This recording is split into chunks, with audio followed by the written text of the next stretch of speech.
महसूल मंत्र्यांनी काल संगमनेरमध्ये जे वक्तव्य केलं ते अत्यंत हास्यास्पद आहे। त्यांनी त्या ठिकाणी जाऊन चांगल्या बॅट्समनची गरज आहे आणि फिल्डिंगचं मी बघतो कशी लावायची, हे जे वक्तव्य त्यांनी केलं ते अत्यंत हास्यास्पद आहे।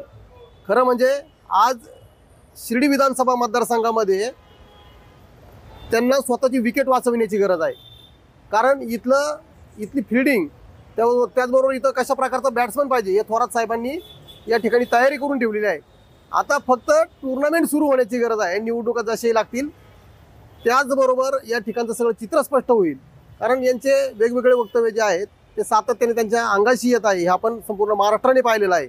आणि थोरात साहेबांच्या मतदारसंघात जाऊन बोलणं म्हणजे हे महाराष्ट्राला तर सोडाच, परंतु शिर्डी विधानसभा मतदारसंघातील लोकांना सुद्धा पटत नाही। ते हास्यास्पद आहे।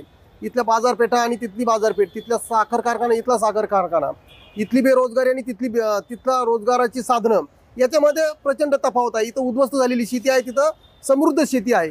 तर या सगळ्यामुळं तिकडच्या विषयी बोलणं म्हणजे हे हास्यास्पद आहे आणि हे इथल्या जनतेला मान्य नाही।